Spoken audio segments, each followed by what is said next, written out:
Hi, welcome to ethnical अंदाज। आज हम आपको ये बताएंगे एथनिकल अंदाज पे हम क्या क्या रखते हैं।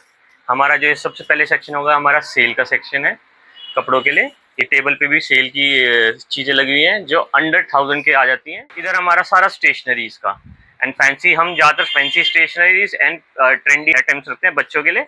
अब देख सकते हैं यहाँ ये सारा सेक्शन अपना ट्रेंडी, जैसे ये के पॉप का डॉल आ गई है, ये आ गए हैं फैंसी पेन और ये पेंसिल्स, रबर, इरेजर सब होते हैं, वाटर बॉटल्स, नीचे टिफिन बॉक्स। एंड आजकल आप देख सकते हो कैमरे वाला ट्रेंडी, तुरंत प्रिंट होने वाला कैमरा है, फोन्स चल रहे हैं बच्चों के लिए। इस टाइप की चीज़ें सारी ट्रेंडी वाली हमारी यहाँ होती हैं। फिर जो हमारा इधर जो सेक्शन होता है, हमारा बच्चों के कपड़ों का ethnic wear and regular wear का रहता है। हमारा यहाँ बड़ों का पूरा एसकेडीज का सेक्शन रहता है, तो हम इन सब आर्टिकल में डील करते हैं। आप जिनको विजिट करना है, हमारा एथनिकल अंदाज सेक्टर 18 की मार्केट में है। नियरेस्ट मेट्रो स्टेशन रहेगा सेक्टर 18-19 रोहिणी। जिसको विजिट करना है जल्दी से जल्दी आप विजिट कर सकते हैं।